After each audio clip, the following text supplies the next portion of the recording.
Bueno, la otra vez, bueno, decidí que era mejor, creo, hacer yo una presentación un poquito más estructurada, ¿ok?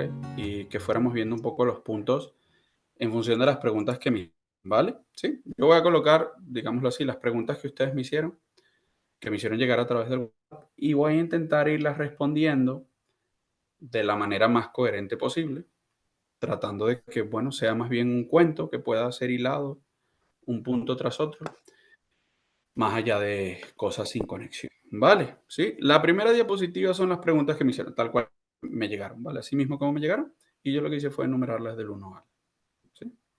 Al final. Bien, entonces voy a compartir deshabilitado. Tienes que poner... Ajá,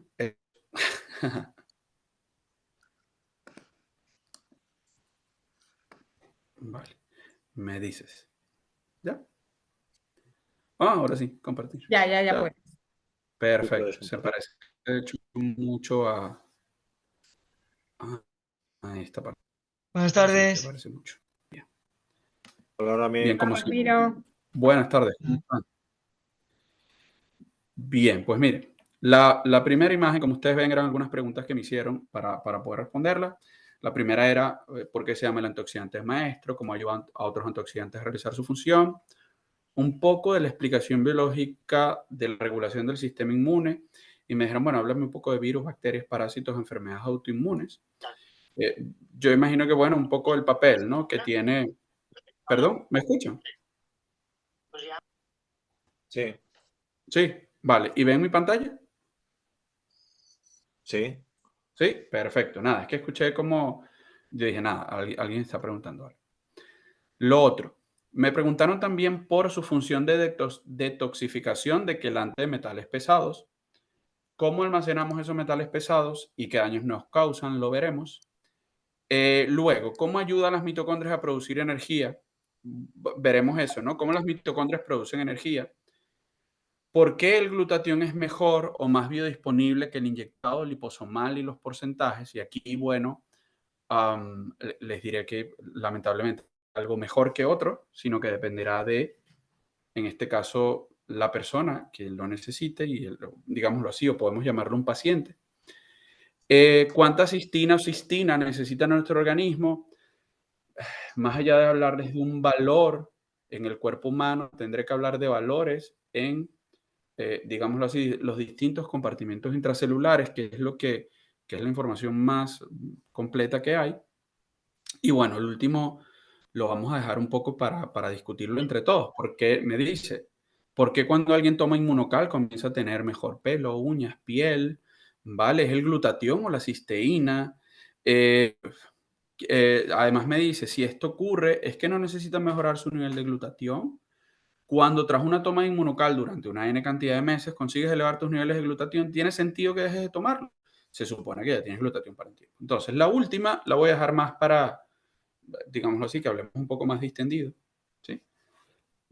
Y no tanto una explicación formal, ¿ok? Entonces, lo primero, yo quería hablarles un poco de cómo las mitocondrias producen energía. Yo sé que esto es de colegio, pero quiero situarme de lo más fácil a lo más difícil para que todos lo podamos entender. Lo primero, las mitocondrias son unos organelos que se encuentran en el interior de todas nuestras células, ¿vale? Vean ustedes esta imagen que la habremos visto millones de veces en nuestros libros del colegio, nos muestra una célula. Esa célula nos muestra dos partes bastante bien diferenciadas, que sería toda esta zona morada, que es el citoplasma, y una zona central de color amarilla, que es el núcleo. En el interior del núcleo de las células, yo quise resaltar importante que recuérdense que allí es donde está el ADN. El ADN es, digámoslo así, lo más importante que debe cuidar una célula, porque en el interior del ADN está la información para producir absolutamente todas las proteínas de nuestro cuerpo. ¿Ok? Bien. Si salimos del núcleo, que como les decía, contiene el ADN, la información genética de todas nuestras células, vemos que en el citoplasma, que sería todo lo que ven ustedes aquí de color morado, mitocondrias. Las mitocondrias, como ustedes ven aquí en la imagen inferior de la derecha, pues tienen una forma como, no sé, como de un, se me olvidó la palabra en español, bueno, como un grano, ¿vale? ¿Lo ven? Sí. Y ese Judía, granito... una judía. ¿No? Ay, gracias. Bin, no me salía en español, ¿vale? Una judía. Muchas gracias. Esa judía, como ven, en su interior tiene una estructura que se llaman las crestas de la mitocondria y vean ustedes que tiene dos membranas, una externa, una interna y además está separado por un espacio. Y lo que ustedes ven a la derecha, bueno, es una microscopía que representa una mitocondria real. Esto es una imagen de una mitocondria real. ¿Cuál es el tamaño de una mitocondria, José? Fíjense la importancia que tiene, pero el tamaño.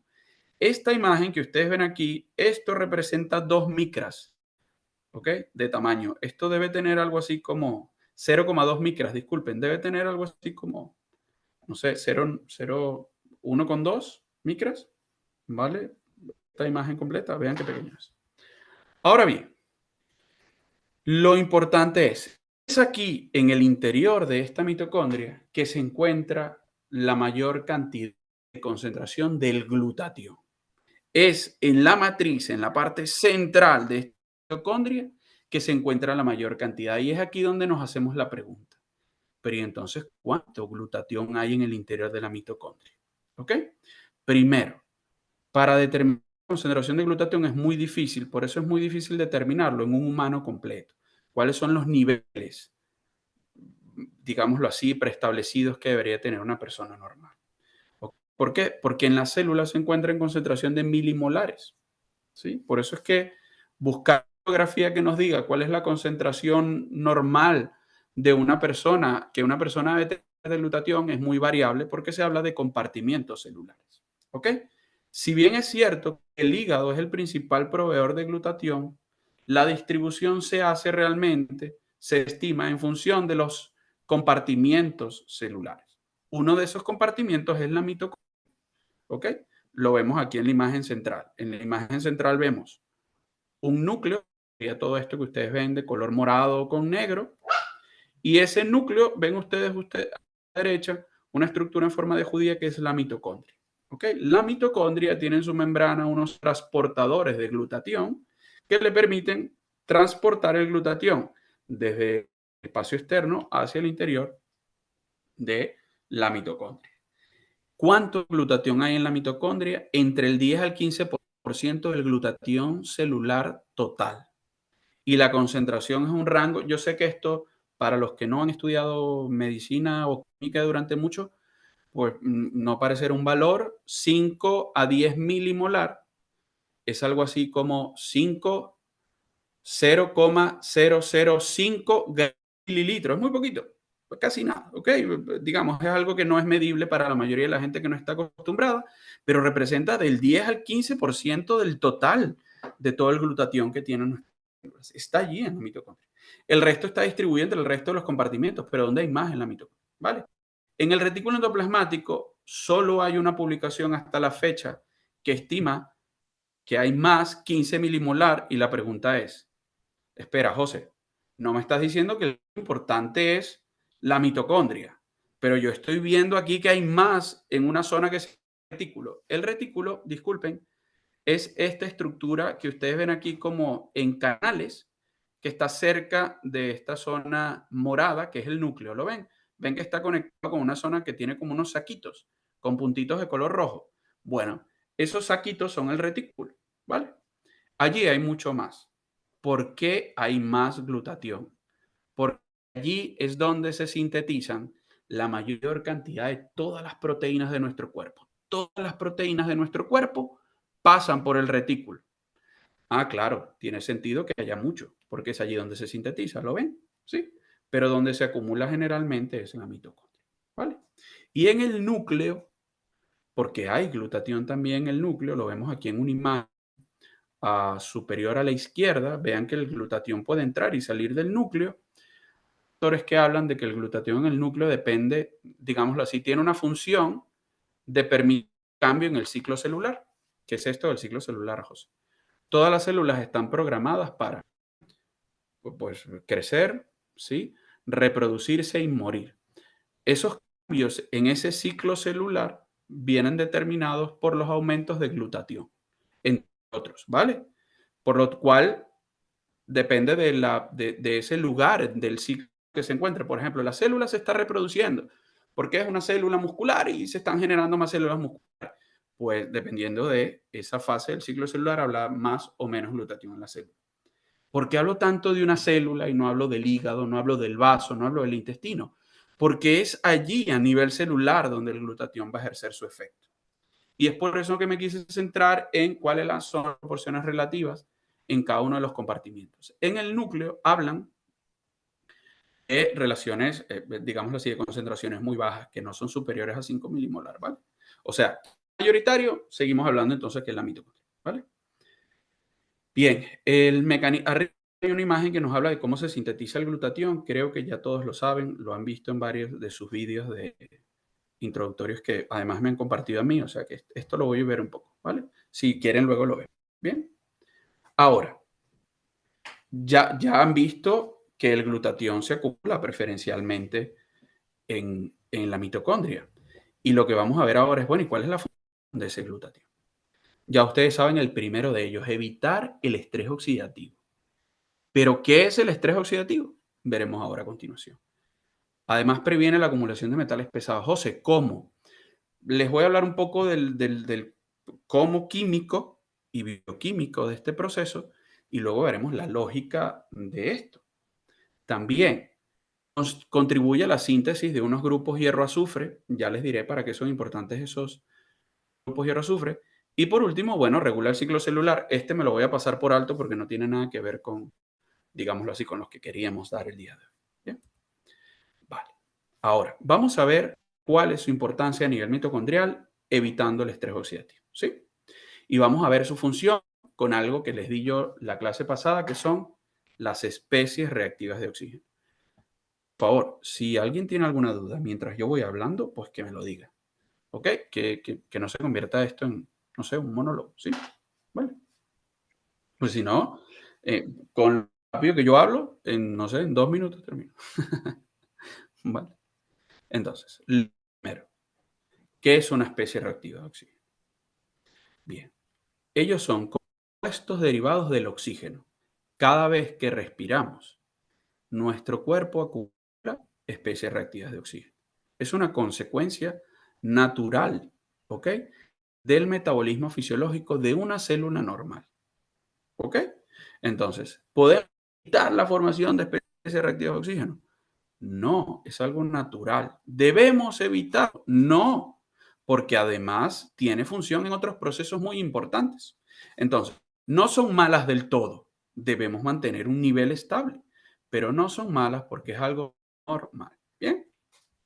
Ahora, ¿dónde se usa el oxígeno que respiramos? Ese oxígeno que todos respiramos se utiliza a nivel de la mitocondria. En la imagen de la izquierda, yo les estoy colocando una imagen aumentada de una célula. Lo que vemos en color azul sería la membrana de una célula, la membrana plasmática. Lo que está en la parte inferior dentro de la membrana plasmática es lo que se conoce como citoplasma, es decir, el líquido, ¿vale?, de la célula. Y en color morado, pues vemos una mitocondria, ¿sí? Vean, en el interior de una célula se lleva a cabo un proceso metabólico. Ustedes conocen la glucólisis, por ejemplo, la fermentación láctica. Y la glucólisis y la fermentación láctica dan como resultado una molécula capaz de entrar a la mitocondria. Y en el interior de esa mitocondria se lleva a cabo un ciclo, que lo ven que ha aumentado, vean, que se llama el ciclo del ácido cítrico, ciclo de Krebs, que no voy a entrar en detalle. Fíjense, el ciclo de Krebs genera unos compuestos que hacen que los electrones se muevan a través de unas proteínas de la membrana, que se llaman los complejos de la cadena de electrones. Ese movimiento de los electrones en cadena termina en una molécula de oxígeno, que ven ustedes aquí en color rojo. El oxígeno es finalmente el aceptor de los electrones que se mueven de manera natural para generar energía en nuestro cuerpo. Entonces, ¿para qué usamos el oxígeno que respiramos? Para recibir los electrones que de otra manera o visto de otra forma son los que permiten la generación de energía de todas nuestras células. Con lo cual, el oxígeno participa de manera importante, no solo, pues sí, nos mantiene vivos, etcétera. No, participa en un elemento fundamental que es coger los electrones para que finalmente nuestras mitocondrias generen ATP. Y es allí donde les respondo a una de las preguntas que me hacían. ¿Cuál es la función o cómo se obtiene energía? ¿Cómo la célula obtiene energía? Gracias a este evento o esta serie de eventos que dan como resultado que los electrones caigan en el oxígeno y ese movimiento de los electrones provoca la síntesis de ATP. No quiero entrar en detalles porque es una cosa que se llama teoría quimiosmótica, pero la síntesis de ATP se da mayoritariamente en la mitocondria. Por ejemplo, si no tuviésemos mitocondria, no tuviésemos gran cantidad de energía. De hecho, hay organismos inferiores a nosotros, ¿ok?, que no tienen mitocondrias y como no tienen mitocondrias se han mantenido del tamaño de una bacteria. ¿Ok? Pues, digámoslo así, no han evolucionado más allá porque no son capaces de producir energía. Porque la clave de la producción de energía está en la mitocondria. Ahora bien, ¿sí? Una pregunta, porque dicen Ajá. que el lactato también es una energía con muy buena, ¿no? Sí, correcto. ¿Qué es el lactato? Está aquí en la imagen, ¿ok? ¿Sí? Esto que dice aquí. ¿Puedes coger el puntero láser? Porque se va a ver mejor. Mira, si ves abajo en la esquinita que hay unas flechas y no sé Ajá. si lo ves. Abajo a la esquina izquierda.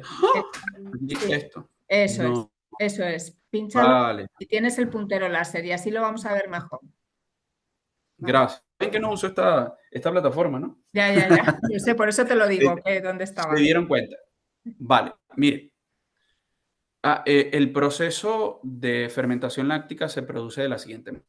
Todos nosotros, absolutamente todos nosotros, de la glucosa que consumimos, esa glucosa entra a la célula y genera glucólisis. Desde el punto de vista aeróbico, es decir, si respiramos bien, la glucólisis va a dar como resultado esta molécula que se denomina piruvato. ¿Ok? Y luego, en presencia de oxígeno, es de manera aeróbica, el piruvato se transforma en otra molécula que entra a la mitocondria. ¿Lo ven? Y da como resultado esto que está acá, que es el ciclo de Krebs. ¿Sí? El piruvato se genera una molécula que se llama acetil-CoA, pero esto solo sucede si vamos bien, porque la reacción se dice que es una reacción aeróbica. Ahora bien, todos nosotros, pero alguna vez se han metido en alguna maratón. Yo no sé correr ni 1 kilómetro, pero bueno, todos los que hemos intentado alguna vez correr una maratón habrá llegado a un punto en que no pueden más con su vida y empiezan a respirar cada vez peor y peor. ¿Y qué pasa cuando respiran peor? Que el piruvato, que está aquí a mano izquierda, una reacción de tipo anaeróbico, empieza a generar lactato.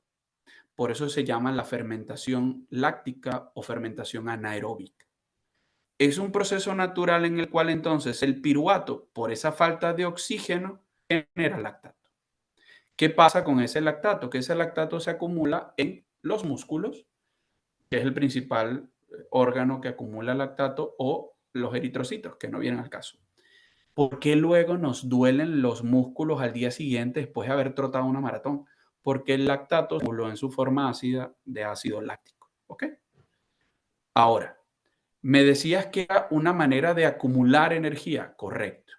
El lactato que se acumuló porque respiramos mal, recuerden, respiramos mal, es capaz luego de irse poco a poco lo del músculo, es decir, tienen agujetas el día siguiente, pero de repente al segundo día ya notan que, bueno, mira, no tengo tantas agujetas y al tercero ya casi no tengo y al cuarto no tengo nada, porque ese lactato poco a poco se ha ido liberando de la célula muscular al torrente sanguíneo, se ha ido al hígado y en el hígado se ha reconvertido nuevamente en glucosa.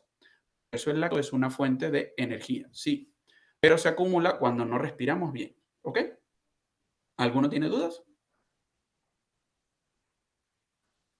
Bien. Recuérdense, siéntense libres de preguntar, ¿sí? Perdón, manía de profesor que no siempre les pregunto a mis alumnos que sí entienden, ¿ok? Bien, ya lo ven. La glucosa se transforma en piruvato. Si respiramos bien, el piruvato se transforma en el interior de la mitocondria una molécula que se llama acetilo. Ese acetilo entra en el ciclo de Krebs y genera unos compuestos que permiten el movimiento de los electrones. Y esos electrones requieren oxígeno. Por eso se llama aeróbica, ¿lo ven? Necesitamos el oxígeno para que coja los electrones. Y eso, finalmente, por un que no les voy a explicar en detalle, nos permite generar ATP. ¿Ok? ¿Sí? Bien. Pero qué importante es el oxígeno en la mitocondria.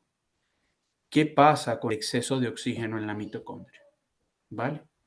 Que el exceso de oxígeno en la mitocondria, lo ven aquí, O2 con un negativo, ¿ok?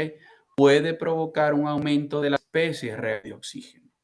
Por eso el glutatión está preferentemente acumulado en las mitocondrias, porque es allí donde este oxígeno, el oxígeno que respiramos, el de toda la vida, puede transformarse en una cosa que es muy malo, que es el ion superóxido, muy malo, que por una enzima que se llama superóxido dismutasa, por favor no le hagan caso ni siquiera a la enzima, se transforma en H2O. Esto es el agua oxigenada, la misma agua oxigenada que usan para las heridas. Bueno, esto se llama peróxido. Si el O2 con el signo arriba negativo es malo, yo les he pasado, este peróxido es malísimo. Para evitar que el peróxido se tenga una cosa peor todavía, que se llama el ion hidroxilo. El ion hidroxilo es el peor de todos, lo veremos en la próxima imagen. El glutatión, lo ven ustedes aquí, 2-GSH, es capaz de transformar al O2, lo vamos a ver en más detalle, en agua. ¿Lo ven? Ese es el papel del glutatión. Evitar la formación de estas cosas, OH-, que es malísimo, que es una especie reactiva. Eso, o ese es el papel principal del glutatión. Las especies, evitar la formación de esas especies, que se da todos los días en la mitocondria. Ahora bien, José, pensé que se iba a ver más grande, disculpe. La voy a poner un poquito más grande. Ojo, cuidado con esta diapositiva, ¿vale? Esta diapositiva es tomada de clases de universidad de varios de mis alumnos, ¿ok? Entonces tiene derecho a autor. Porfa, cuidado con esta imagen, ¿sí? La mayoría, esta imagen y la anterior, tienen derechos de autores, ¿vale? Solo porque, por si acaso, ¿vale? Que sea para el consumo interno, por favor. Sí. Bien. ¿Qué vemos aquí? Fíjense. Ah, mira, esto puede escribir. ¡Oh! Vale, gracias. Fíjense, este es el oxígeno de nuestra respiración mitocondrial, ¿ok? ¿Qué pasa? Se puede transformar en el ion superóxido, que lo vemos aquí. Ese ion superóxido, les decía yo, se puede transformar en peróxido de hidrógeno y finalmente se puede transformar en hidroxilo. ¿Qué pasa con ese hidroxilo? Se lo pongo aquí, ¿ok? El exceso de especies reactivas de oxígeno aquí puede alterar la función celular normal, promover daño irreversible a lípidos, aquí lo tenemos, daño a lípidos y lo peor de todo en el ADN. Por eso les expliqué un poco sobre el ADN. El ADN es, digámoslo así, el control maestro de todas las células de nuestro cuerpo. Si el ADN de una célula resulta dañado, la célula pierde la capacidad de mantener su estabilidad. ¿Ok? Les ejemplo. Hay una enzima que se llama cosa-6-fosfato deshidrogenasa que genera una que se llama NADPH. ¿Qué es el NADPH, José? No sé si alguna vez lo han oído hablar. El NADPH es un compuesto que permite darle, aquí está el NADPH, ¿no? Es el que permite que el glutatión, que está triste porque se encuentra en un estado oxidado, de hacer su trabajo, ojo, vuelva, gracias a que le da unos hidrógenos, a su estado reducido. Por eso ustedes habrán escuchado hablar del glutatión oxidado y el glutatión reducido. ¿Ok? El glutatión reducido, si quieren, ahora lo pongo en una imagen mucho más grande. No pensé que se fuera a ver tan pequeño, disculpe. Ese glutatión reducido es el que finalmente va a impedir, ¿ok?, que se acumulen las especies reactivas de oxígeno porque le va a dar sus hidrógenos. ¿Qué pasa? Imagínense, hay enfermedades que provocan que el NADPH no esté presente. ¿Qué pasa si no hay NADPH? No hay glutatión reducido. ¿Qué pasa si hay glutatión reducido? Se producen unas cosas que se llaman cuerpos de Heinz, se degradan unas proteínas, ¿vale? Fíjense algo tan esencial como que el que le da los hidrógenos al glutatión no esté. Imagínense ustedes si no tenemos los precursores, ¿ok? Sin embargo, esto, aunque parece algo muy malo, es algo beneficioso en África, ¿vale? Las personas africanas tienen una deficiencia de esta enzima y eso hace que tengan menos glutatión y sus eritrocitos, cuando tienen menos glutatión, tienen esta forma que ustedes ven aquí en la imagen, que tiene forma de hoz, eso los protege contra la malaria. En pocas palabras, tener deficiencia de glutatión es malo. No siempre, porque en el caso de las personas africanas, los protege contra la malaria, que es una enfermedad mortal. Con lo cual, si ellos están protegidos de malaria, no se mueren, dejan hijos, dejan descendencia. Por eso la mayoría de la población africana tiene deficiencia de glutatión, pero la deficiencia viene porque pues tienen menos ADPH en su sangre. ¿Lo ven? Entonces, no tener glutatión es malo. Dime. José, ¿qué ocurre cuando los africanos ya no están en África, sino que están en un país occidental que ya no hay malaria? Correcto. Cuando llegan aquí, lo que pasa es que ellos tienen ya una deficiencia de la enzima que lo vuelve a su estado reducido. Entonces ellos, de una manera, siempre tendrían problemas para volver a regenerar el glutatión reducido. Por eso sí tendrían que tomárselo, ¿vale? Ellos sí deberían buscar precursores de glutatión reducido, ¿vale? Porque no van a poder para nosotros. Claro, es muy interesante. Correcto. Para ustedes es... Correcto. Es mantener. Bien. Ya va, ¿dónde voy a la pantalla para verles la cara? Ah, ok. Vale. Bien. Sí, por eso. Por eso a veces cuando me preguntaban, ¿es malo o es bueno tener glutatión? Eso depende. ¿Lo ven?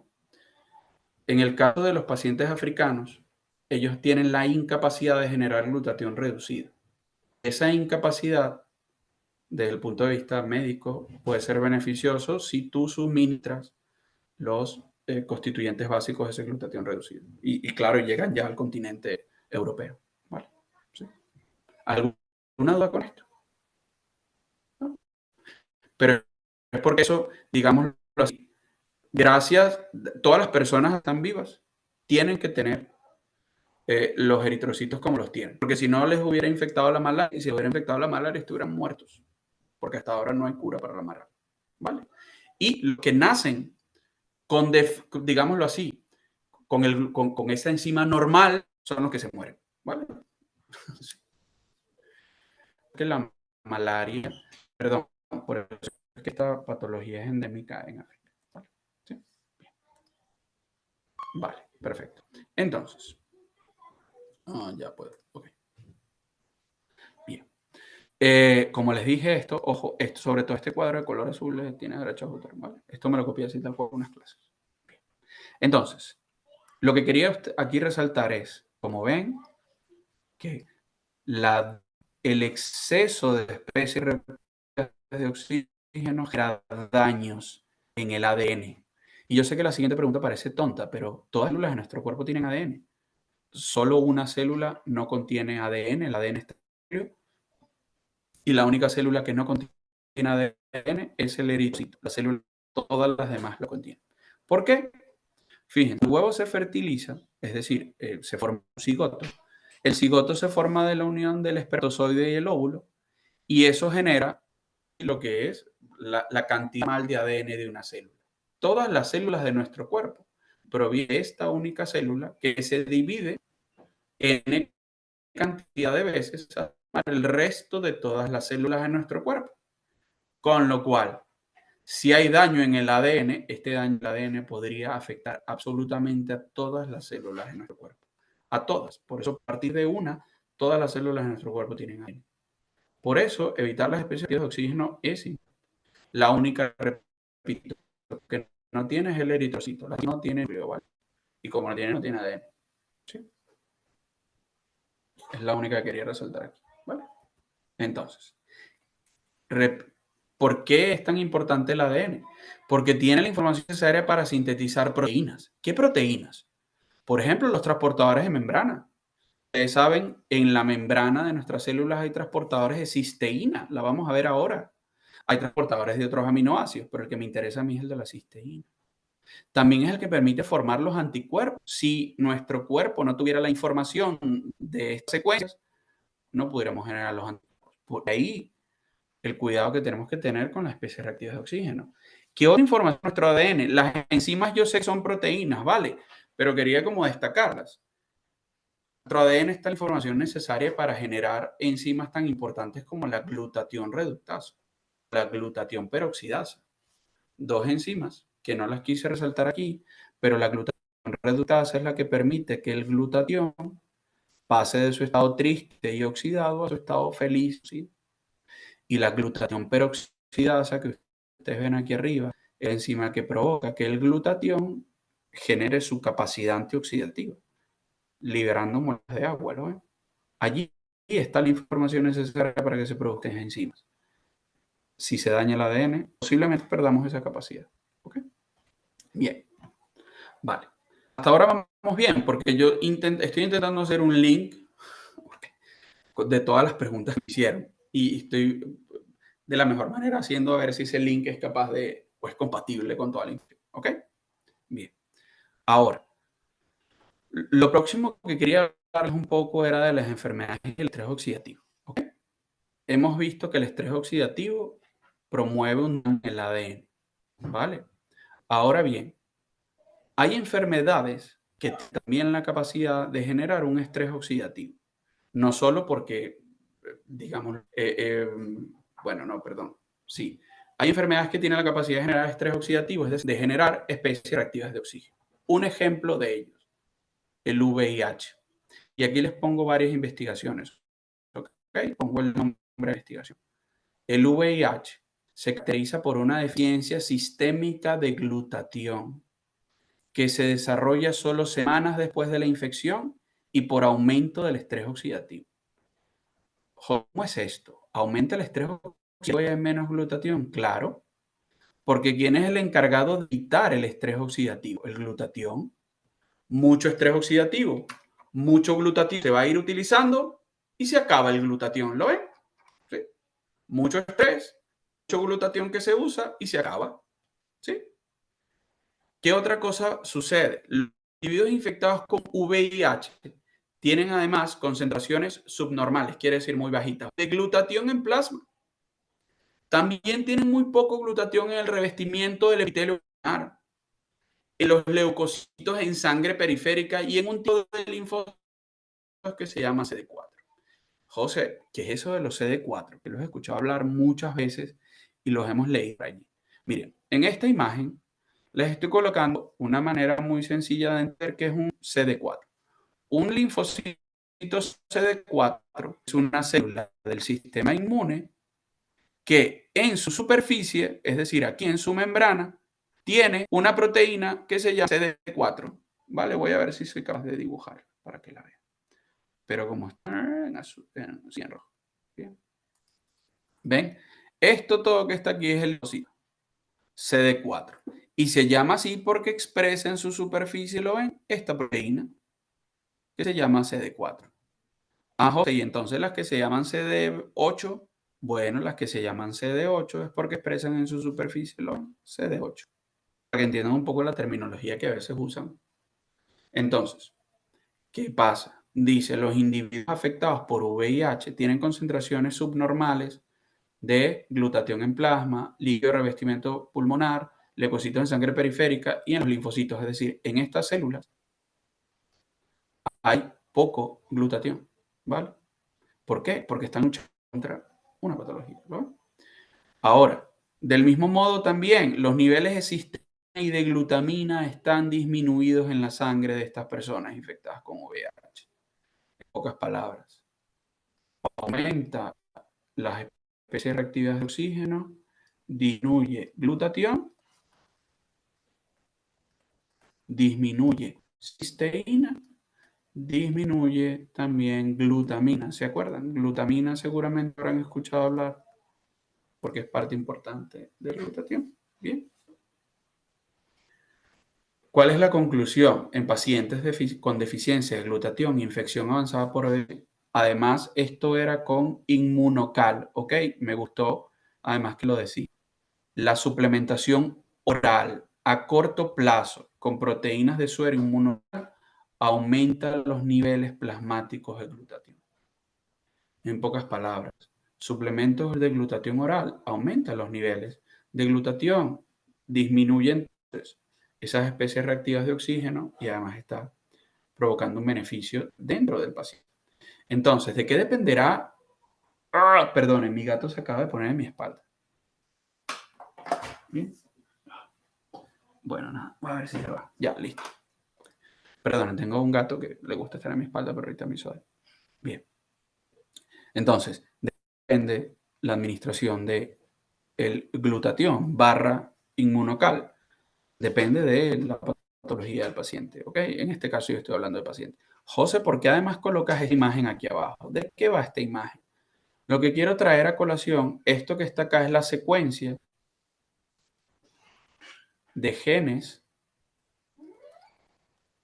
que además permite la síntesis de los anticuerpos. Nuestros anticuerpos, la secuencia que estos pueden tener está determinada en N. ¿Se acuerdan también que si había muchas especies reactivas de oxígeno podía provocar un daño en el ADN?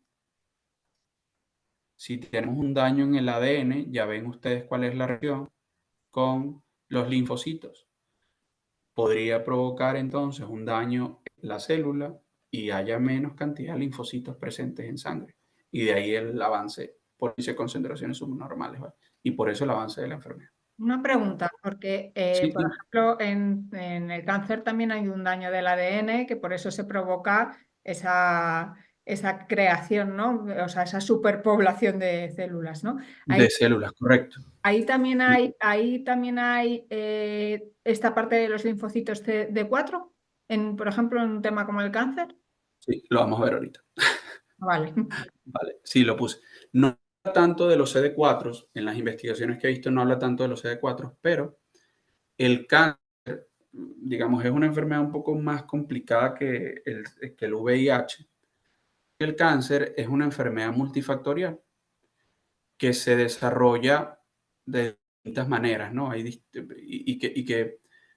distintas vías que desembocan en la activación de una célula cancerígena.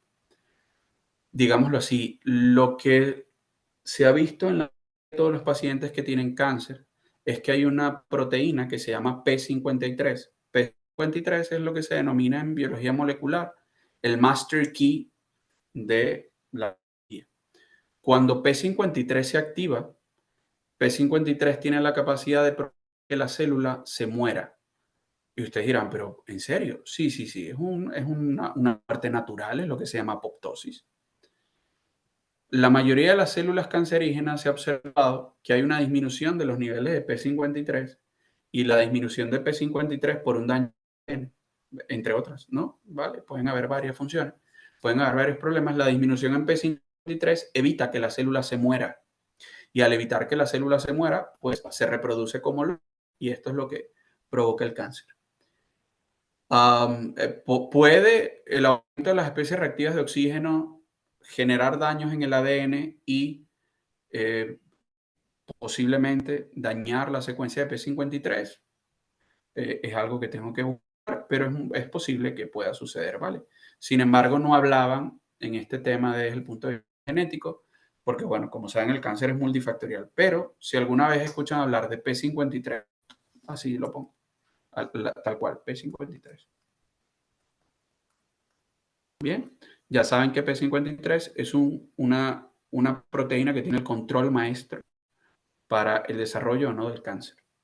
Y si esta proteína no está en sus niveles óptimos, la célula generalmente conlleva o continúa un proceso cancerígeno. Entonces, por eso también de evitar el daño en el ADN, ¿no? ¿Sí? Ojo con esto. Pero vamos ahora con unos minutos. Fibrosis quística o fibrosis cística, como ustedes lo quieran decir. que es la fibrosis quística.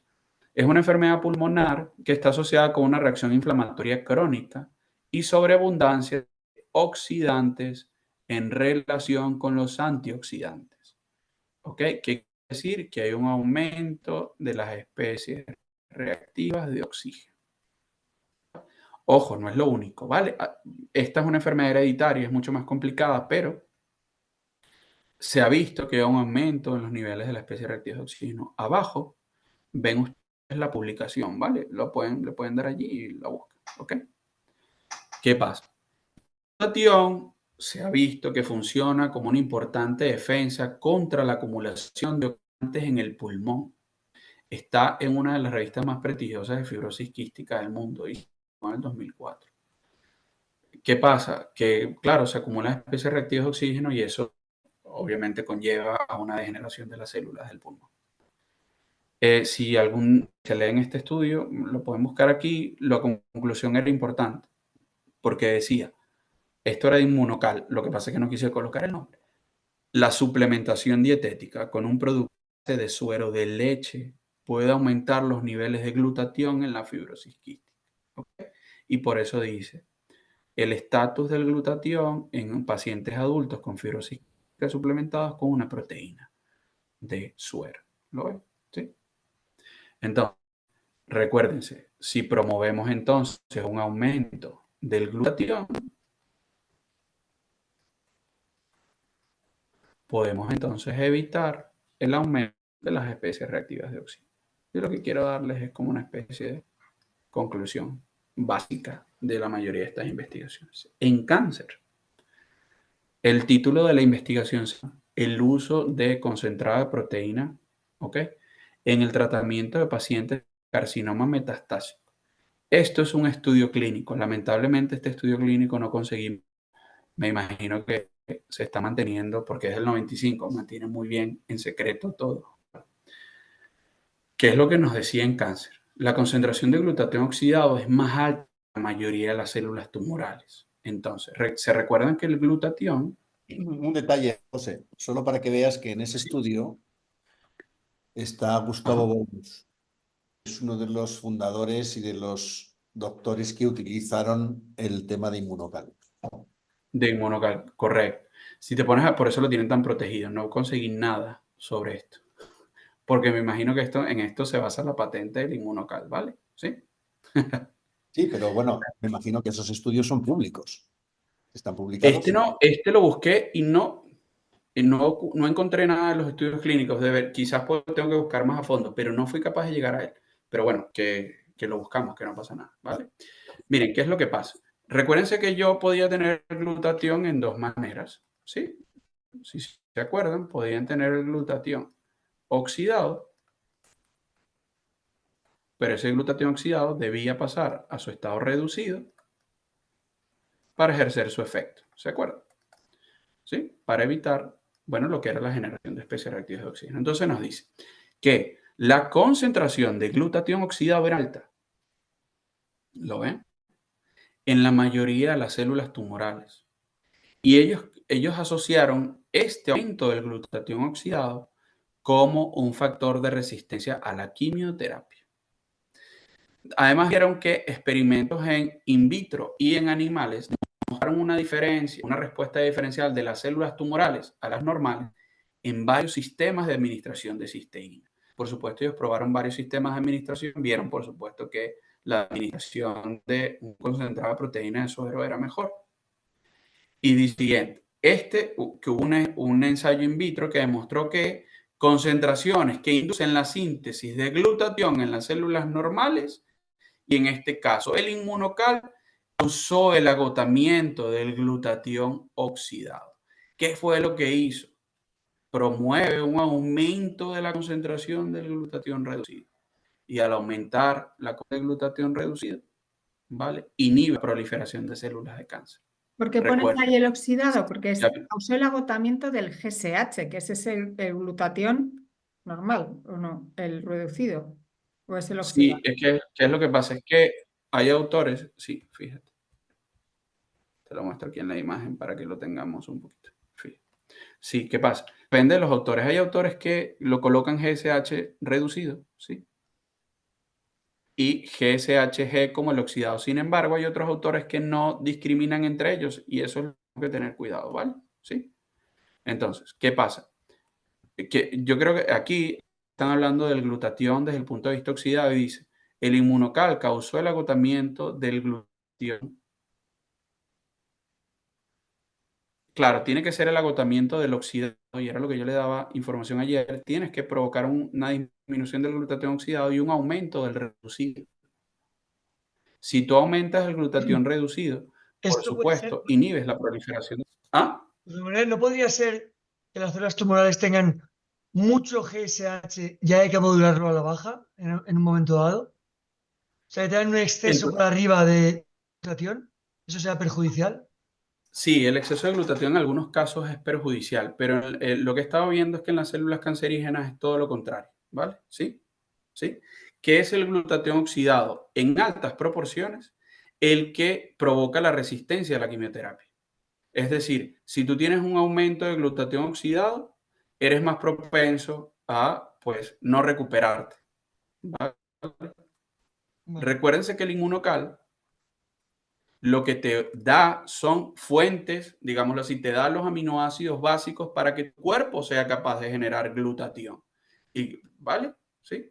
Entonces, lo que estuve leyendo en el estudio era que, claro, tenía que ver un aumento en los niveles de glutatión, pero si tú estás dando los constituyentes básicos, tú lo que estás promoviendo es un aumento del glutatión reducido, disminución del glutatión oxidado, porque tú estás promoviendo que pase a estado reducido, porque le estás dando los constituyentes básicos para que él se reduzca y evite las especies reactivas de oxígeno. No tiene sentido que tú suplementes con inmunocal y que aumentes el oxidado y disminuyas el reducido. No.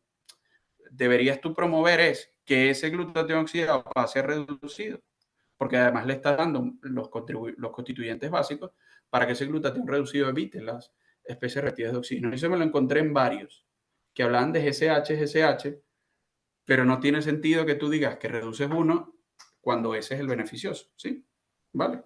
De todos modos, digámoslo así, pongo la publicación al alcance de todos, por si yo tengo de alguna manera digámoslo así, si yo la interpreté de manera errada, ¿ok? Hay ¿Vale? un vídeo donde el doctor Goodman habla de este tema, del cáncer.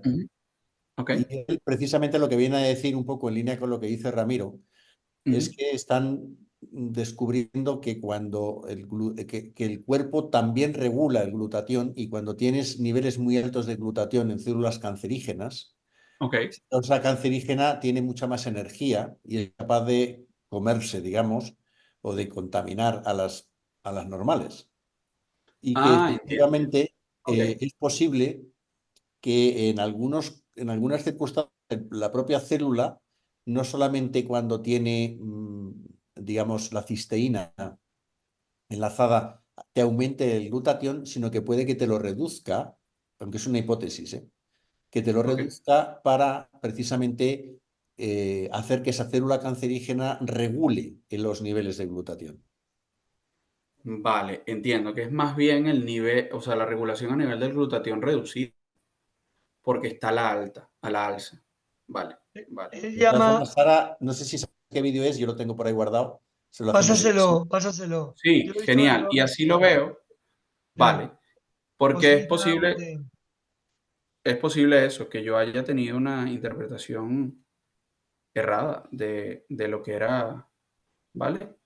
La interpretación que le dieron aquí, porque es que era eso. A mí no me daba sentido que tú dijeras, ¿vale? Sí, lo ves, que el glutatión reducido, sí, porque luego busqué una más actual del año 2000, esta es del año 95, ok. No entendía cómo es posible que el glutatión, si tú lo que quieres es aumentarlo a través de un aumento de la concentración intracelular de los precursores del glutatión, pero si me lo hacen llegar sería bueno porque entonces es posible que incluso esta haya tenido yo una interpretación errada. Dice lo siguiente, varios tumores expresan elevados... ¿Ah? No, decía que incluso en ese es una entrevista que le hace el doctor Restrepo y contesta Goodman, ¿vale? Y justo en ese lo que están diciendo es que la radioterapia y la quimioterapia, cuando la célula cancerígena tiene mucho glutatión, es más resistente a la quimioterapia y a la radioterapia. Es decir, correcto. que lo que tratan de explicar o de demostrar, que todavía yo creo que no lo han conseguido, pero están en eso, es decir que si tú bajas el nivel de glutatión de una célula cancerígena, es más sensible a los efectos de una quimioterapia o una radioterapia. Entiendo. Vale. Ok. Entonces sí, mi interpretación fue errada porque en le voy a dar la interpretación entonces correcta. Varios tumores, nos decía, en esta otra, ¿sí? La depleción del glutatión, es decir, disminuir los niveles de glutatión, ¿vale? Causa la inhibición del crecimiento celular y potencia la apoptosis en células cancerígenas. Apoptosis es la otra manera que nosotros le decimos a la muerte celular programada. Todas nuestras células tienen un programa celular de muerte, ¿ok? Eso está codificado en nuestro ADN. Si una célula no muere, les decía yo, pues se divide, y si se divide, mal vamos, ¿no? Entonces, apoptosis es otra manera de decir muerte celular programada. Entonces dice, la disminución de los niveles de glutatión causa una inhibición del crecimiento celular. Tiene sentido que si disminuyes entonces los niveles de glutatión, claro, disminuyes el crecimiento celular, la célula no crece, vale. Y si la célula no crece, promueves que vaya a apoptosis, claro. Ok, bien, sí, porque va en línea con lo que ustedes están diciendo. Fíjense, en el 2000, varios tumores expresan niveles elevados de glutatión.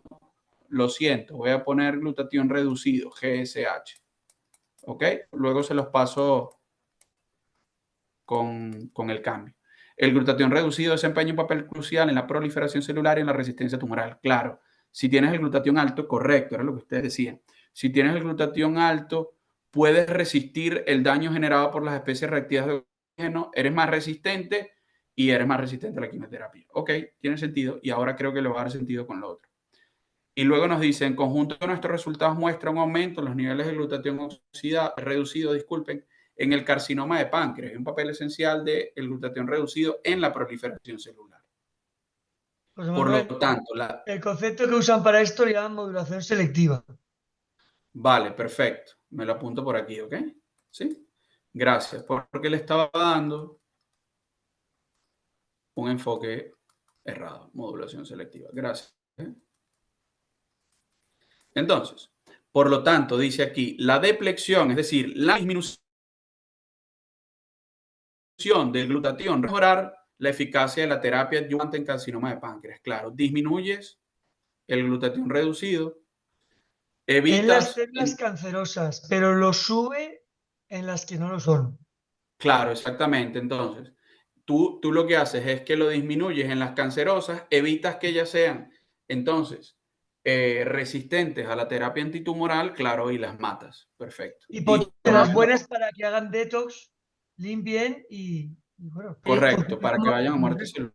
Pero, ¿y esa selección, Ramiro, la hace de manera natural el glutatión o sí? La hace de manera natural el organismo con la ayuda del donador de cisteína. Sí, ¿qué pasa? Que la mayoría de las células cancerígenas sobreexpresan también en la membrana muchos transportadores. ¿Vale? Entonces, hay muchos transportadores que pueden hacer, por ejemplo, que una molécula entre, pero también hay muchos transportadores que hacen que muchas moléculas salgan. Por ejemplo, la quimioterapia y la resistencia a quimioterapia se debe, entre otras, a que expresan muchas proteínas de membrana que permiten que lo que tú le estás dando a la célula cancerígena, ella lo bote. Y entonces tú le puedes dar toneladas de quimioterapia y ella lo está botando, ¿no? Porque ellas sobreexpresan proteínas de membrana. Posiblemente una de esas proteínas de membrana, esto es una hipótesis, podrían ser transportadores de cisteína o algunos de los transportadores que permiten la liberación, ¿ok? De glutatión de la célula. Lo vamos a ver ahora, ¿ok? Porque les iba a hablar también de unos transportadores. ¿Cómo van todos? ¿Van bien? Bien, sí, sí, sí. Además me gusta que participen porque, bueno, se hace menos aburrido, ¿verdad? Esto no tiene nada aburrido, José? O sea, esto es interesantísimo. Es apasionante. No, sí, pero es que yo sé que a veces hay cosas que le meto muchas cosas y suele ser aburrido. Pero bueno, gracias además, repito, por la información. Lo voy a buscar. Si me pasan el video, pues mejor. El vídeo lo tengo aquí ya preparado y de hecho tengo aquí... Pásaselo a Sara. Eso es. Dice, en el vídeo está, es una presentación de hecho, dice, agotar los niveles de GSH en las células tumorales mejora la susceptibilidad al daño de la quimioterapia y la radioterapia. Perfecto, que es más o menos lo que va en consonancia con esta. Fíjense, esta revista Cancer Cell es una de las mejores, si no la mejor revista de cáncer en el mundo, ¿vale? Entonces, yo intenté también buscarles algunas de las mejores, ¿sí? Para que, bueno, busquemos relación fidedigna. Bien. Ahora, ya han visto entonces cómo el glutatión y mantener los niveles de glutatión en la célula es importante porque es un coadyuvante, vamos a decirlo así, para distintos tipos de patología. ¿Ok? Ahora, creo que ya hemos hablado un poco de VIH, que es un virus, hemos hablado de cáncer, que es multifactorial. Quizás me faltó hablar de bacterias, de infecciones bacterianas, pero creo que estos eran como los más interesantes. Hablé de una enfermedad incluso desde el punto de vista genético, que era la fibrosis quística. Ahora bien, lo otro que quería hablarles es un poco de la relación del glutatión como quelante y iones pesados. La imagen de la derecha nos permite a todos entender de manera muy sencilla qué es un quelante. Un quelante es como un imán que atrae, ¿ok?, a las partículas metálicas, ¿sí? Entonces, ¿qué hace? Para limitar estas concentraciones de metales libres, voy con el apuntador, gracias. Entonces, para limitar estas concentraciones de metales libres, la síntesis de quelantes específicos y el posterior secuestro de complejos metálicos son de gran importancia. El glutatión es un componente clave en la eliminación de los metales, debido a la alta afinidad de los metales por su grupo tiol. Ahora les muestro la molécula, pero me imagino que todos se recuerdan que el glutatión tiene un grupo tiol. Algo que ustedes verán en la molécula que es una S y una H. Eso es lo importante, es porque se unen a los metales pesados. El glutatión lo convierte, digamos, ese residuo de cisteína lo convierte en un antioxidante, de manera que actúa en la homeostasis de los metales pesados en defensa, lo que influye en los niveles de glutatión reducido libre. Por supuesto, si él está unido a un metal pesado, no está libre. ¿Me siguen la idea? ¿Sí? Y abajo hay una publicación científica. El glutatión es un jugador importante en las defensas mediadas por estrés oxidativo debido a los metales pesados. Ojo con esta, ¿sí? Porque la publicación está en plantas, pero el mecanismo de plantas es muy similar con humanos, ¿ok? Ojo con eso, el mecanismo es el mismo, pero esto está para plantas, ¿ok? Ahora bien, como el glutatión es un quelante de iones pesados, esto es un poco más químico, espero que no se les haga tedioso. Fíjense, la molécula que tenemos aquí en la imagen superior derecha es la de la cisteína. Y como ven ustedes aquí en esta estructura, en su cadena lateral, esto es la cadena lateral del aminoácido. Si alguna vez han visto un aminoácido, fíjense. Esto es el carbono central que se llama carbono alfa. Todos los aminoácidos tienen que tener un grupo amino. El grupo amino siempre tiene que estar a la izquierda en el dibujito, porque los aminoácidos naturales son L. L quiere decir que la luz polarizada desvían a la izquierda, ¿vale? Además, deben tener un grupo carboxilo, es el grupo amino, y el grupo carboxilo es el grupo ácido, de ahí el nombre aminoácido, ¿vale? Y lo que diferencia a cada uno de los aminoácidos es esto que ustedes habrán escuchado, que es la cadena lateral, ¿vale? Eso es lo que hace que cada aminoácido sea distinto. Es como el DNI de cada uno de nosotros. Bueno, ese es el DNI de los aminoácidos. Y este DNI de la cisteína, esta es la cisteína, que siempre la escribimos así con YS, tiene este grupo que hemos mencionado, que es el grupo tiol.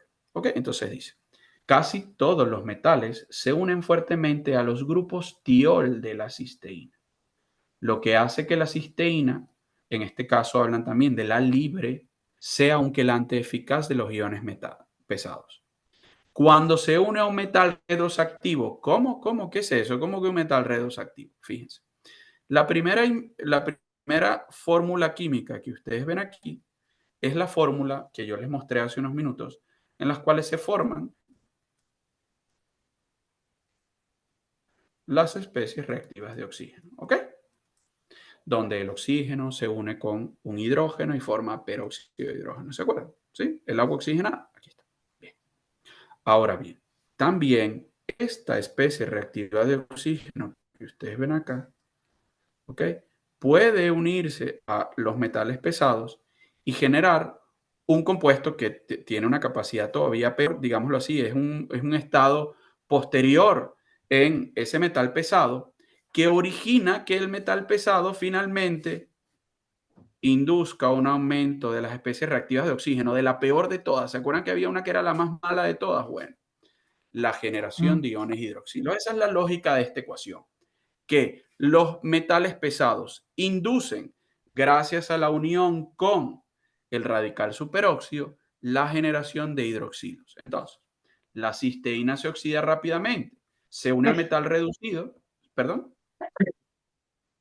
Vale, para sufrir una reacción que se llama la reacción de Fenton, que es la que tenemos aquí, y forma radicales hidroxilos altamente tóxicos. En pocas palabras, ¿sí? Los metales pesados son tóxicos. ¿Por qué? Porque promueven la generación de especies reactivas de oxígeno. ¿Vale?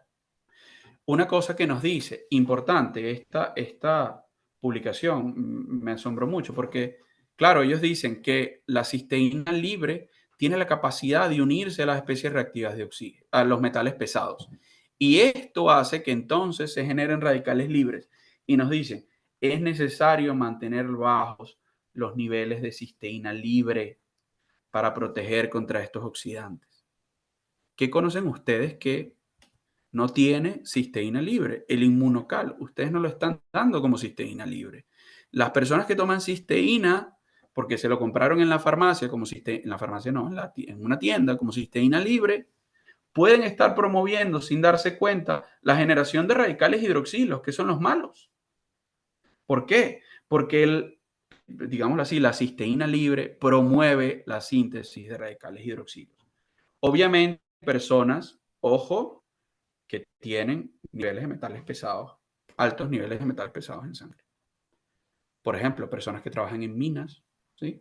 Personas que trabajan, bueno, aquí no hay tantas minas de oro, pero y creo que seguramente no usan muchos de los metales pesados, pero una cosa interesante es que hay metales pesados en el agua y ahora lo vamos a ver cuántos son. José Manuel, ¿me puedes hacer un favor? Sí, Tengo un sin problema. que tuve de invitado la semana pasada, que tiene Parkinson, de ahí la relación con los metales pesados. ¿Sabes qué me dijo cuando acabó mi presentación de todo del inmunocal? Es que me da mucho miedo la cisteína. Yo le respondí algo que no va mal encaminado, pero no tan técnico como esto. Claro. ¿O puedes en 30 o 40 segundos repetirlo? Hago un audio, se lo mando ya. Y así mañana empiezo a consumirlo. Sin problema. Mira. Qué bueno. O cuando quiera. Mira, ¿cuál es el problema con la cisteína libre? ¿Vale? Que la cisteína libre se une a los metales pesados. ¿Vale? Los metales pesados están presentes incluso hasta en el agua que tomamos. Bien. Y al unirse a los metales pesados, el problema está en que, como consecuencia, genera iones hidroxilos. Y hemos dicho que los iones hidroxilos son altamente tóxicos. ¿Vale? Por esto, ahora, ¿cuál es la idea entonces? Mantener los niveles de cisteína libres bajos, porque si tienes los niveles de cisteína libre muy altos, vas a generar especies reactivas de oxígeno. Como ven, si ustedes proporcionan una cisteína no esté libre, como sería el caso de la proteína del suero de leche que viene presente en inmunocal, son capaces de evitar la formación de especies reactivas de oxígeno. ¿Vale? Cisteína libre, igual malo. Igual, ¿sí? Altamente tóxico. ¿Bien? Gracias. Oye, José, Dime. ahora ya no grabes la pregunta, Ramiro, pero No, Para no. entender lo siguiente. Ajá. Lo que entendimos en la otra clase fue que la cisteína libre realmente no llega a nuestras células. ¿Por qué? Porque es destruida en el proceso digestivo. Correcto. No llega a la célula del intestino. Bueno, no llega a gran cantidad. Sí. Por tanto, la pregunta es, ¿cómo es posible que tengamos cisteína libre dando vueltas si no somos capaces de generarla, ni de ingerirla, ni de procesarla? Correcto. Vamos ahora. ¿Sí? Ahora les voy a decir cómo es posible que haya cisteína libre. Bien. Antes de que pases a Pero lo apuntamos aquí, ojo, cisteína libre. antes de que pases a la transparencia, ¿ese grupo tiol es el que hace como de imán? Es el imán, correcto, es el imán del metal pesado. Sería algo así como, imagínate que tú tienes un taxi, un Uber, y tú quieres llevar un pasajero. Ese pasajero, imagínate, durante el COVID solo se podía sentar atrás, ¿se acuerdan? Que no nos podíamos sentar. Bueno, es el lugar donde va el pasajero. Aquí se llevan al pasajero. Vale. Y el pasajero en este caso es el metal pesado. Pero ¿Sí? esto no es una cisteína libre. Esta en la imagen está libre, ¿vale? La de la imagen es cisteína libre. La que está en inmunocal no está libre, está unida, digámoslo así, en una proteína normal. Puede tener puentes disulfuro, ya lo explico, ¿vale? ¿Qué es eso de puentes disulfuro? Mantener.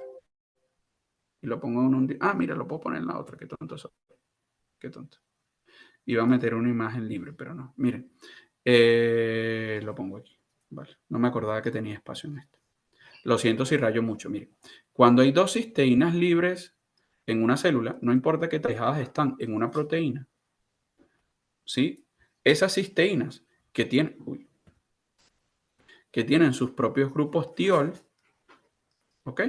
Son capaces de unirse a través de estos grupos tiol, ¿vale? Y cuando, bueno, voy a quitar el hidrógeno, ¿vale? Se unen formando una unión que se llama puente disulfuro, ¿vale? Entonces, generalmente, cuando tú tienes dos o más cisteínas presentes en una proteína, esas cisteínas están unidas por puentes disulfuro.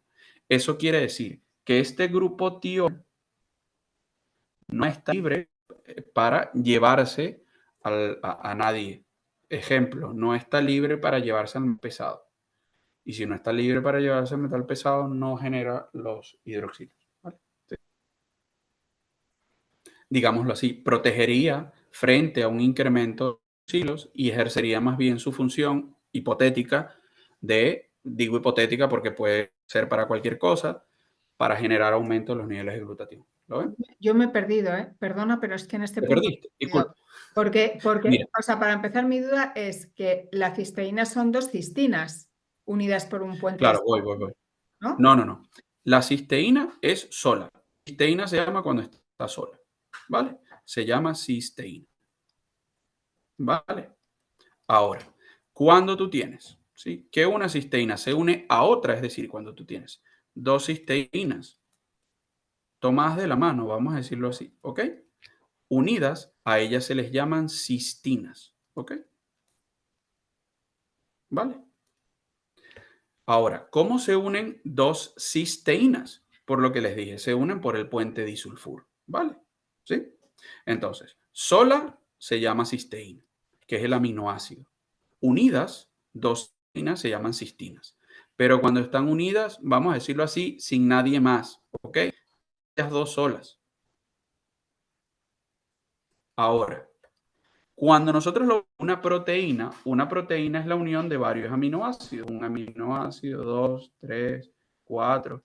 Voy a poner 6 o 7, ¿vale? Imagínense, esto es una proteína. Las proteínas tienen cisteínas. Las cisteínas van a tener sus grupos tioles libres. Y esos grupos tioles libres se van a poder unir entre ellos, así como en la cistina. Igualito. A través de un que se llama puente disulfuro. ¿Lo ven? Entonces, ¿cuál es la única forma de tener grupos tioles libres? Solo cuando tienes cistina sola. ¿Por qué? Porque cuando cisteínas, disculpen, solas. Porque cuando la tienes en forma de cistina, el grupo tiol no está libre, ¿ok? Porque está comprometido el enlace, ¿sí? Cuando tú tienes una proteína, esa proteína tiene 1, 2, 3, 4 cisteínas, las cisteínas que se imaginen en la cabeza. Siempre esas cisteínas se van a unir unas a otras formando puentes disulfuro, ¿vale? ¿Sí? De hecho, es lo que, por ejemplo, le doy a los alumnos de bioquímica, que estabiliza a las proteínas. Los puentes disulfuro es un estabilizante de las proteínas para que mantengan su forma, ¿sí? ¿Me siguieron las 3 diferencias? ¿Sí? ¿Mejor o peor? No sé si vas a contestar luego cómo puede haber moléculas de cisteína sueltas en el cuerpo. Sí, correcto. Voy. Bien. Entonces, pero esta pregunta la contesté. ¿Me seguiste, Sara? Yo tengo un poco de nube mental con esto, pero igual me lo escucharé de nuevo tranquilamente Vale. para no parar Y la si no, clase. Y si no te digo, si no te te digo. paso unos dibujos ahora para que lo entiendas, ¿vale? ¿Sí? Sí. De los dibujitos que uso para clase. Vale. ¿Ok? Entonces, mira, te decía, esta oxidación del tiol, es decir, de este grupo de la cisteína, del grupo tiol de la cisteína, dice, se reduce en gran medida después de bloquear el amino de la cisteína por conjugación con glutamato, con glicina para formar glutatión. Es decir, ¿cómo evito que el glutatión, otra vez, ¿sí? ¿Cómo evito que la cisteína, perdón, tenga ese efecto perjudicial si lo tengo unido con glutamato, glicina, si lo tengo formado, si lo tengo en forma de glutatión? ¿Vale? Entonces, de manera, una célula puede tener una baja concentración de cisteína, pero altas concentraciones de glutatión.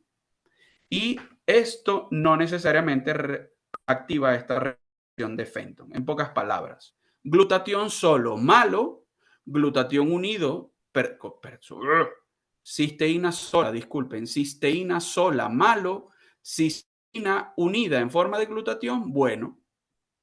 Y como entonces la tienes en forma de glutatión, la reacción de Fenton se da de manera, bueno, se da, pero en menor proporción.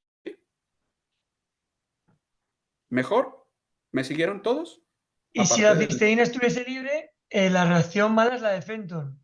La reacción mala es la de Fenton, exactamente. ¿Sí?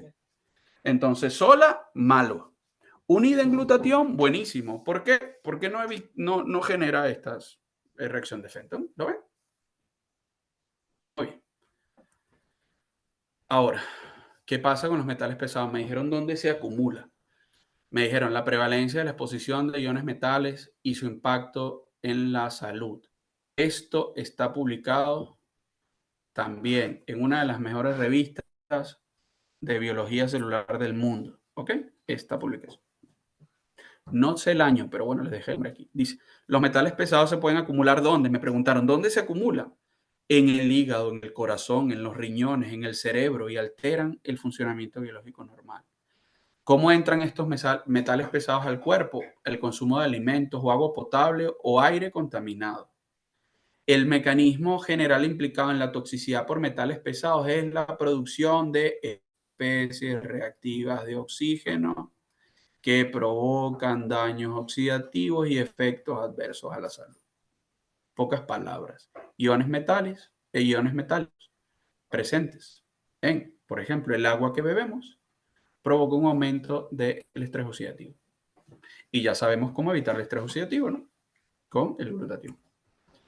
Esto me pareció interesante de esta publicación porque nos dice lo siguiente, fíjense, en Europa, los niveles permitidos de cadmio en el agua es de 5 microgramos por litro, de arsénico, de, no sé cómo, no me acuerdo cuál es la traducción del litio, creo que litio, níquel, ¿lo ves?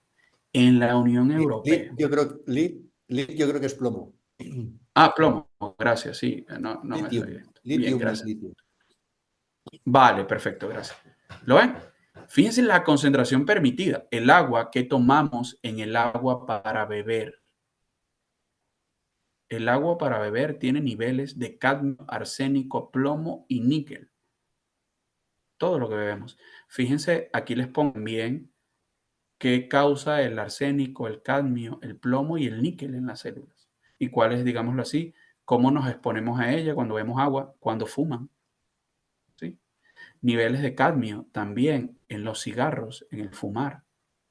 ¿Cuáles son los impactos en la salud? Se los pongo aquí: neurotoxicidad, decrecimiento de la memoria. Ven todos los problemas asociados a el aumento de los niveles intracelulares de metales pesados. Bien, ya saben entonces, tienen una manera de decirle a sus potenciales clientes: fíjate, estamos bebiendo todos los días metales pesados en el agua que consumimos, si está bien tratada incluso. Y eso puede estar originando todo, o puede provocar todos estos daños o todos estos impactos en tu salud. Además de aumentar las especies reactivas de oxígeno. ¿Cómo puedes disminuirla? Aumentando los niveles de glutatión en tu cuerpo. ¿A través de qué? A través del inmunocal. Esta tabla a mí me pareció demoledora cuando yo vi que está permitido en Europa. Fíjense, la concentración es baja, es casi lo mismo que Europa, ¿vale? Pero la Organización Mundial de la Salud dice que debería ser hasta menos de cadmio, por ejemplo. Bien, igual lo consumimos, ¿vale? José Manuel, el otro día leía yo que hay más de 10.000 nuevos tóxicos que aparecen cada año, sin saber qué repercusiones tienen en nuestra salud. O sea, que esto es lo conocido, pero es que el mundo de lo desconocido es todavía más grande, ¿no? No supera exactamente. Yo me acuerdo cuando estaba haciendo maestría aquí en la Universidad Complutense, un profesor nos dijo que empezaron a medir los niveles. Claro, ellos hablaban de ibuprofeno y acetaminofén en las aguas residuales que salían de las casas, que los niveles de ibuprofeno y paracetamol eran altísimos en las aguas residuales, que esas aguas residuales se trataban y luego era el agua que salía de nuestros grifos, que nos bebíamos, y que los niveles eran brutalmente altos. Porque los filtros no eran capaces de, digámoslo así, limpiar y purificar totalmente de eso. Entonces estos niveles puede que sean incluso hasta más altos. Esto es lo permitido, otra cosa es lo que llega a nuestros grifos, ¿vale? Entonces, y de hecho nos decía que el país que tenía la cantidad mayoritaria, es decir, de toda Europa, era en Alemania, con todo lo avanzado que era Alemania, el que tenía la mayor cantidad, incluso ansiolíticos en el agua y todo disuelto, ¿vale? Medicando con el agua de grifo. Bien, ahora, la administración. Aquí, una de las cosas que creo que podemos, o creo que yo les puedo dejar a ustedes como conclusión de la vía de administración, es que no hay una vía de administración mejor que la otra. La vía de administración yo creo que depende un poco de qué es lo que nosotros queremos al paciente, por así decirlo, que queremos llegar, ¿ok? La administración intraperitoneal es buena. ¿Por qué? Porque logras niveles de glutatión altísimos, ¿ok? Después de 20 a 60 minutos. Y eso, bueno, de repente para un paciente es la muerte. ¿Lo ven? Y vuelve a valores normales después de 2 horas. Es decir, hay unos niveles altísimos en sangre, pero luego a las 2 horas disminuye después de administrar 1000 miligramos por gramo de peso de glutatión. Entonces, yo creo que esto depende de la patología. Además, una cosa que habíamos hablado hace unos minutos atrás es que el glutatión se regula rápidamente porque está por las células del riñón y de la bilis y se elimina, ¿ok? Por vía biliar. Desde el punto de vista oral, los niveles de glutatión más elevados se alcanzan después de una semana. Entonces, vean ustedes, depende de lo que necesita la persona. Necesita un aumento brutal de los niveles de glutatión. ¿Qué sé yo? Estamos hablando de un paciente con SIDA, con VIH, con cáncer. Posiblemente intraperitoneal sea la mejor manera. Estamos hablando de personas que de repente no tienen una patología muy agresiva. Una semana los niveles son más elevados, ¿vale? Sí. Pero incluso después de 2 semanas. Estamos hablando de que de glutatión directo o de algo tipo. Estamos hablando de glutatión libre, sí, glutatión administrado. ¿Por qué? Yo entiendo que querer darlo hacia el inmunocal, pero al final tú vas a administrar inmunocal a un paciente y lo que vas a promover un aumento de los niveles de glutatión, ¿vale? Sí.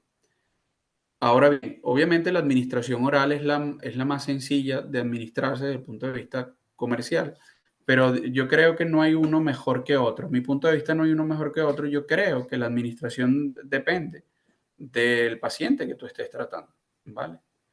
Porque si tú tienes un paciente que los niveles de glutatión se elevan después de una semana de un tratamiento oral con glutatión, no importa lo que sea, un tratamiento oral con una pastilla. Yo no quise meter el nombre aquí de la pastilla. Pero, vale, tú tienes unos niveles altos en una semana y después de 2 semanas consigues, por ejemplo, en células moleculares en sangre de un 100% de concentración de glutatión.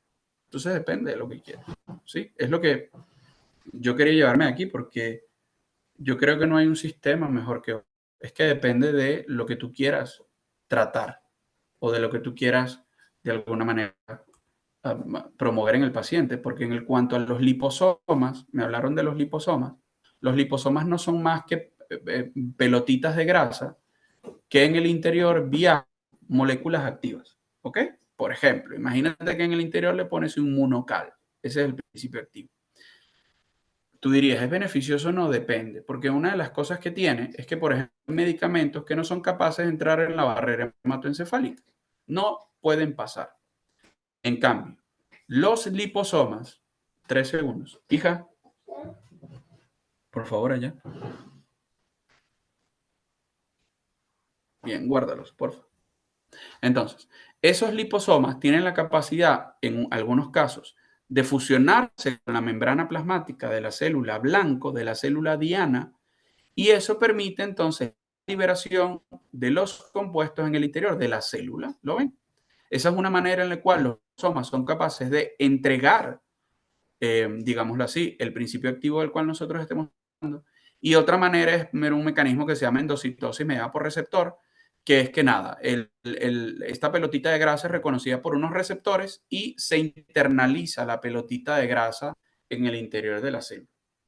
Entonces, ¿es malo o es mejor el liposoma? ¿Es mejor oral? ¿Es mejor intravenoso? Depende. ¿Quieres lograr un aumento de los niveles intracelulares que en células del cerebro?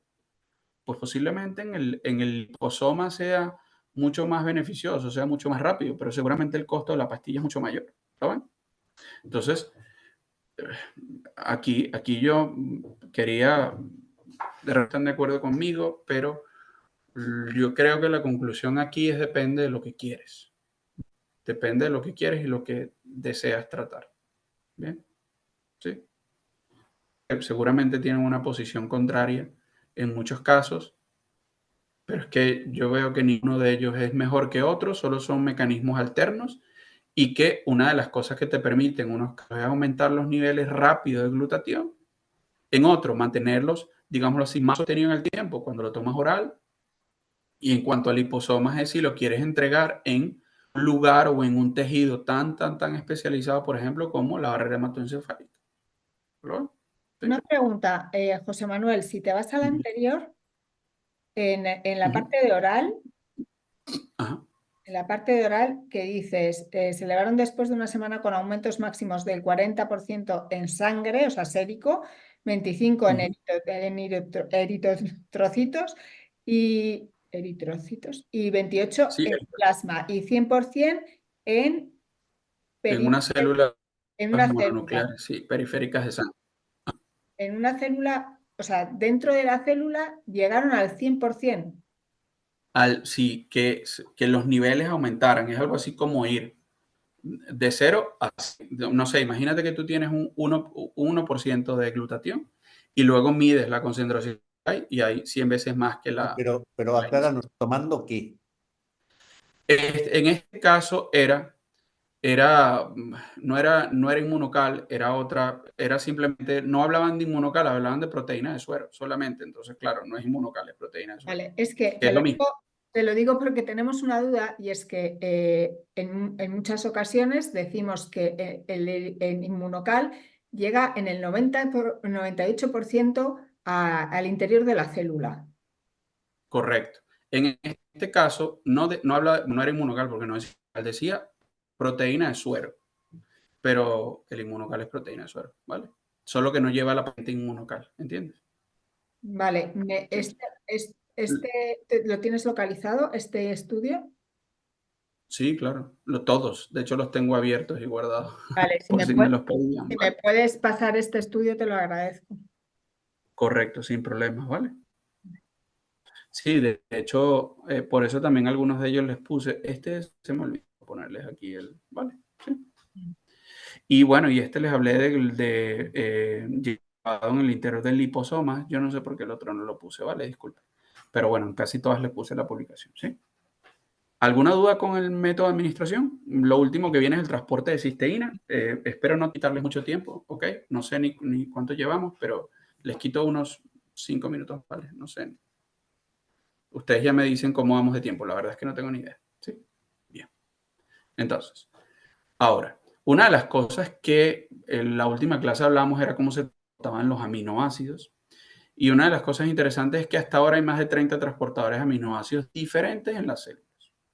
Los aminoácidos se pueden transportar por un cotransporte con sodio, significa cotransporte con sodio, que cuando el sodio entra en el interior de una célula, se cuela el aminoácido, ¿sí? Ejemplo, cisteína, ¿vale? ¿Sí? Se cuela el aminoácido, se cuela la glicina, se cuela el ácido glutámico, voy a poner valina, el aminoácido se cuela y entra en el interior de la célula, ¿ok? Esto sucede tanto en las células del intestino como en la mayoría de todas las células del cuerpo. ¿De qué otra manera puede entrar un aminoácido? Por una cosa que se llama difusión facilitada. La difusión facilitada se da cuando, por ejemplo, tenemos una gran concentración de aminoácidos a un lado y una concentración al otro lado de la célula. Y entonces el aminoácido, por una cosa que se llama gradiente, es decir, se ve favorecido a ir de donde él está más concentrado, está menos concentrado. Eso es lo que se llama difusión facilitada. Una proteína que permite el paso de donde hay más a donde hay menos por gradiente. Imagínense que van a entrar al metro y ustedes ven que hay un vagón o dos o tres completamente vacíos. ¿Qué hacen ustedes? Pues se van para el vacío, ¿no? Es lo mismo, de donde hay más hay menos. Y el último, que tiene un poco que ver con la cisteína, por supuesto, es el ciclo del gamma-glutamilo. ¿Ok? Bien. ¿Qué es el ciclo del gamma-glutamilo? Lo vemos aquí a la izquierda. El ciclo del gamma-glutamilo comienza cuando el glutatión, que lo vemos aquí arriba, ¿ok? Es capaz de unirse a un aminoácido por acción de enzima que se llama glutamiltransferasa, ¿ok? El aminoácido se une a la cisteína, ¿lo ven? Es decir, se rompe la molécula, el aminoácido se une a la cisteína, ¿lo ven? Sí. Perdón. La cisteína queda unida a la glicina, perdón, estaba leyendo mal, ¿ok? La cisteína queda unida a la glicina, disculpen, y el aminoácido queda unido al gamma-glutamilo, por eso se llama ciclo del gamma-glutamilo, disculpen. Eso permite que el aminoácido entre al interior, ¿lo ven?, de la célula y sea liberado. Entonces, el gamma-glutamilo entra por un transportador de membrana y cuando entra le dice al pasajero que es el aminoácido, bájate que llegaste a tu destino. ¿Qué hace la glicina y la cisteína? A través de una dipeptidasa se corta. ¿Lo ven? ¿Por qué pueden haber niveles altos de cisteína en circulación fuera de la célula, outside the cell? ¿Sí? Porque por el proceso del ciclo del gamma-glutamilo se puede, a través de una dipeptidasa, liberar y aumentar los niveles de cisteína libres en sangre.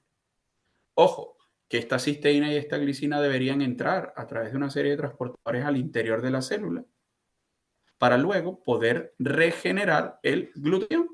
¿Lo ven? Y que el glutatión entonces pueda volver a salir y volver a generar su función. Unir entonces el gamma-glutamilo a un aminoácido, portarlo al interior de la célula y liberarlo. Cisteína y glicina deberían volver a entrar para volver a regenerar el glutatión. ¿Vale? Bien. A la derecha yo tengo todas las posibles maneras de que haya un aumento de los niveles de cisteína en el interior de la célula. 1. La cisteína puede entrar a la célula a través de transportadores específicos de cisteína en la membrana celular. Bien. ese transportador específico se llama el transportador CTX, ¿sí? O XC, como ustedes lo quieran ver. Y bueno, está unido a 2 proteínas de membrana, ¿ok? Pero permite la entrada de la cisteína y la liberación del glutamato. Es decir, es un, digámoslo así, es un cotote que permite que uno entre y otro salga. Y eso aumenta los niveles de cisteína. No, perdón. Cistina, disculpen, cistina. Dije cisteína, cistina. Volví a cometer el error. La cistina son 2 cisteínas unidas, disculpen.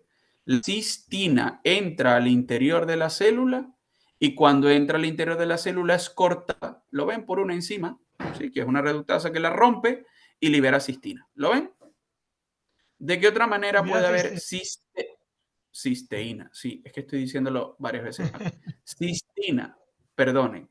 La cistina, que son 2 cisteínas unidas, entran por un transportador de cistina y en el interior de la célula son liberadas ambas por una enzima que deja libre a la cisteína. Vuelvo y lo repito, la cisteína queda libre en el interior de la célula, ¿vale? Gracias y disculpen. Ahora, también nosotros podemos producir cisteína de manera endógena, se dice, a través de la metionina. La metionina es un aminoácido que es un precursor, ¿lo ven? A través de una serie de reacciones que no quiero entrar aquí y una vía que se llama la vía de la transulfuración, somos capaces de generar cisteína, el aminoácido solito, ¿vale? Ahora. Una pregunta, ¿entonces nosotros podríamos tomar metionina y que se convirtiese en cisteína? Metionina, sí, es una manera natural de generar cisteína, ¿vale? Sí, correcto. De hecho, la metionina la suplementan en las bebidas. La mayoría de las bebidas como el Nestlé, el Lipton y todo esto, lo suplementan con metionina para que sea un alimento. Entonces, claro, si tú le pones un aminoácido como la metionina y dicen, oh, es un alimento, vamos a venderlo como alimento. Si no, no fuera nada. ¿Es aminoácido esencial o se puede generar de forma endógena? No, la metionina tienes que comer. Es esencial, ¿no? Sí. Sí, correcto. ¿Vale? A partir de ella, ¿lo ves? Somos capaces de generar cisteína. Bien. Ahora, ¿de qué otra manera podemos tener cisteína libre? Ya lo acabamos de ver, ¿lo ves? Vía 1, vía 2, vía 3. Otra vía es simplemente un proceso interno de degradación del glutatión a través de una enzima. El glutatión se rompe y libera cisteína. Esto, digamos, es la menos importante. También, como yo les decía, por el ciclo del gamma-glutamilo. Y el ciclo del gamma-glutamilo deja libre en el exterior de la célula moléculas de cisteína. ¿Lo ven? Entonces, ¿cómo es posible que tengamos moléculas de cisteína libre? Es un proceso natural que sucede todo el tiempo en nuestro cuerpo, en el cual el glutatión es capaz de liberarse al exterior de la célula para permitir la entrada de otros aminoácidos al interior. Pero eso deja libre, como ven ustedes, moléculas de cisteína en el exterior de la célula. Y entonces, José, pero esto no tiene sentido. Si la cisteína es mala, lo que tenemos que tener es bajos niveles de cisteína y altos niveles de glutatión. Eso es lo que tenemos que promover. Porque, bueno, siempre va a haber cisteína libre. No lo podemos evitar porque es un proceso natural. Pero mientras las concentraciones se mantengan bajas, porque no lo estamos comiendo, imagínate que tú te lo comes en un suplemento, pues estos niveles de cisteína se mantienen altísimos. Porque no es su proceso natural de generación en las células. ¿Vale? ¿Sí? Ojo, esa cisteína libre es transportada también por un tipo de transportador que se encuentra en todas nuestras células al interior. ¿Vale? Entonces, cuando me hicieron la pregunta de cómo es posible tener cisteína libre, es un proceso natural, ciclo del gamma-glutamato, del glutamilo. ¿Vale? Se produce de manera natural. Lo importante es tener bajos los niveles. No comas cisteína sola. Por lo menos te la comes en forma de cistina, mejor. O todavía mejor en forma de proteína, ¿vale? Porque la probabilidad de que aumenten los niveles de cisteína cuando comes proteína es muy baja. Generalmente estará como cisteína. Pero entiendo que esta cisteína aislada o moléculas independientes están en el interior de la célula. La que está en el centro, perdón, todo esto del centro. hialuronidasa, esto está mal puesto. Vale. Esto es dentro de la célula. Vale. Sí, esto está dentro de la célula y esto fuera de la célula. Sí, perdona. Sí, vale. Está al revés, pero al estar dentro de la célula dijiste que no es mala la cisteína suelta. Lo que es malo es cuando está fuera. Cuando está fuera es que es mala. Cuando está dentro, que era la última parte que yo la quería dejar libre, es que la última pregunta que me hicieron es ¿por qué las personas cuando toman Inmunocal pues mejoran, por ejemplo, sus uñas, su cabello, etcétera? Bueno, porque la cisteína que está en la célula pues puede formar parte de cualquier proteína que necesite la célula en ese momento. Si la célula necesita cisteína para generar colágeno, pues la va a usar para generar colágeno. ¿Que necesita la cisteína para generar elastina? Pues va a generar elastina. ¿Dónde está la elastina y el colágeno? En las uñas, en la piel. ¿Sí? Por eso es que siempre que las personas toman un suplemento rico en aminoácidos, cualquiera que sea, en este caso el Inmunocal, ves una mejoría en todas las proteínas de tu cuerpo. Queratina, colágeno, tu piel está más tersa, tus uñas están más brillantes, etc. Porque la cisteína, cuando está en el interior de tu célula, la célula no entiende para qué lo va a usar. No es que esté marcada, no es que dice, esta déjala para... No. La va a usar indistintamente para lo que necesite. ¿Ok? La pregunta también era, José Manuel, si yo de repente noto mejoría en las uñas, es que, o en el pelo o tal, es que mis niveles de glutatión ya están suficientemente elevados y lo uso para otras cosas.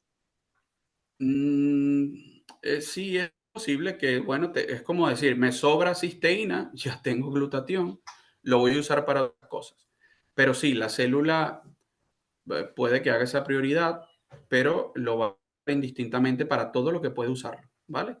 Sí, para todo lo que, entre comillas, le corra prisa a la célula en ese momento. Por Vale. eso es que tú notas una mejoría en todos los niveles, porque todo lo que necesite cisteína, la mayoría de todas las células necesitan cisteína en el cuerpo, lo van a usar. ¿Ok? Sí. Muy bien. Bueno, Vale. yo agradeceros de nuevo el esfuerzo y os tengo que abandonar. Y ya son horas Sí, perdón. a la mesa. Pero no, al revés. Súper agradecido. Muchas gracias. A ustedes, ¿vale? Disculpen haberlos tenido tanto. Sí, lo No, tuve aquí. al revés. Yo quería decir al hilo de lo que ha dicho Antonio, has hecho una presentación, José Manuel, espectacular. O sea, enlazar todo esto que has dicho, aunque estamos pensando, me he perdido cosas, has enlazado todas nuestras preguntas para mí de una manera magistral, aportando estudios súper serios. Y bueno, tengo ganas de que lo edite Sara cuando pueda y volver a escuchar. Muy Perfecto. útil la clase, gracias. Muy útil. Luego.